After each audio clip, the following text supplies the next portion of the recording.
देवांश जीवलोके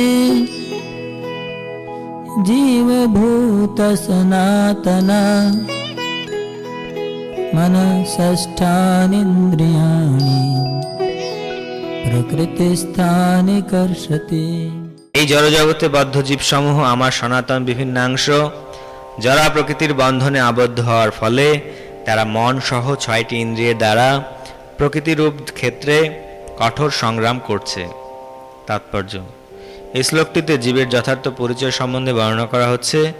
সনাতনভাবে জীব হচ্ছে ভগবানের অতি ক্ষুদ্র বিভিন্নাংশ। এমন নয় যে বদ্ধ অবস্থায় জীব স্বতন্ত্র হয়ে পড়ে এবং মুক্ত অবস্থায় সে ভগবানের সঙ্গে একীভূত হয়ে যায়। সনাতনভাবে জীবসত্তা ভগবানের অতি ক্ষুদ্র অংশ স্বরূপ। সনাতন এখানে স্পষ্টভাবে উল্লেখ করা হয়েছে। বৈদিক বর্ণনা অনুসারে ভগবান নিজেকে অনন্তরূপে প্রকাশ করেন, যার মুখ্য প্রকাশকে বলা হয় বিষ্ণু তত্ত্ব এবং গৌণ প্রকাশকে বলা হয় জীবসত্তা।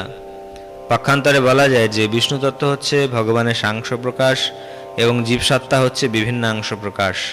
তার সাংশ প্রকাশে তিনি রামচন্দ্র, নৃসিংহদেব, বিষ্ণুমূর্তি এবং বিভিন্ন বৈকুণ্ঠ লোকের অধীশ্বর আদি নানারূপে প্রকাশিত হন।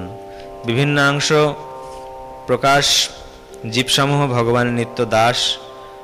পরম পুরুষোত্তম ভগবানের সাংশ প্রকাশ সমূহের স্বতন্ত্র স্বরূপগুলি নিত্য বর্তমান। তেমনি বিভিন্নাংশ জীবদেরও স্বতন্ত্র পরিচয় রয়েছে। ভগবানের ক্ষুদ্রাতি ক্ষুদ্র অংশ হওয়ার ফলে ভগবানের গুণাবলীর অনুসদৃশ্য অংশ জীবদের মধ্যেও রয়েছে, যার মধ্যে স্বাতন্ত্র্য হচ্ছে একটি।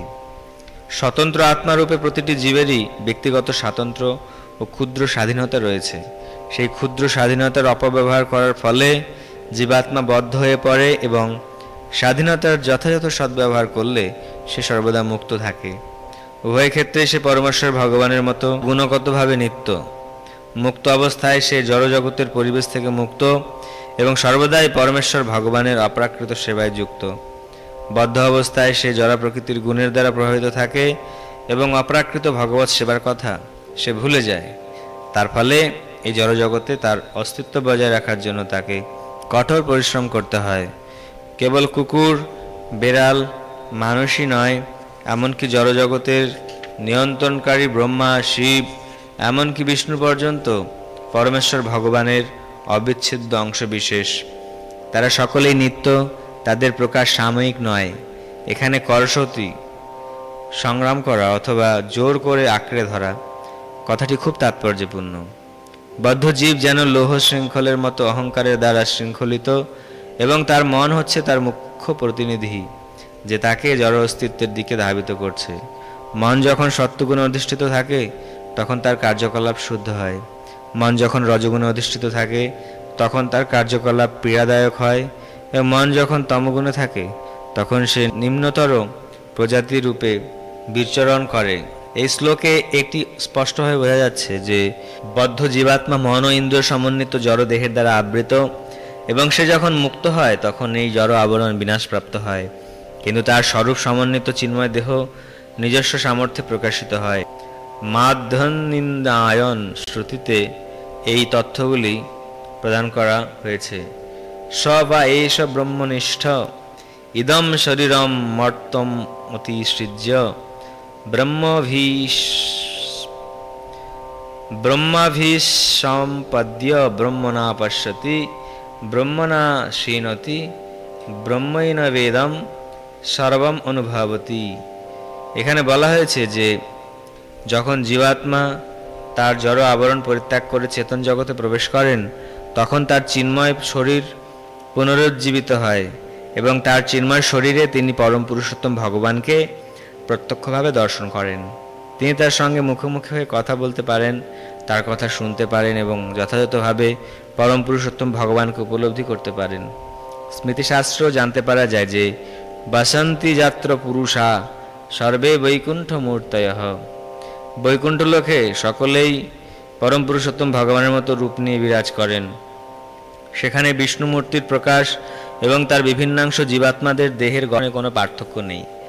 পক্ষান্তরে বলা যায় জীব মুক্ত হলে পরম পুরুষোত্তম ভগবানের কৃপায় দিব্য শরীর প্রাপ্ত হন। এখানে মামৈবাংশ পরমেশ্বর ভগবানের ক্ষুদ্র ক্ষুদ্র অংশ। কথাটি অত্যন্ত তাৎপর্যপূর্ণ। পরমেশ্বর ভগবানের অনুসদৃশ অংশ কোনো জড় পদার্থের ভাঙা অংশের মতো নয়। দ্বিতীয় অধ্যায়ে আমরা ইতিমধ্যে জানতে পেরেছি যে আত্মাকে খণ্ড খণ্ড করে কাটা যায় না। এই অনুসদৃশ অংশকে জড়বুদ্ধি দিয়ে উপলব্ধি করা যায় না। এটি জড় পদার্থের মতো নয়, যা কেটে টুকরো টুকরো করা যায়, তারপর আবার জোড়া লাগিয়ে দেওয়া যায়।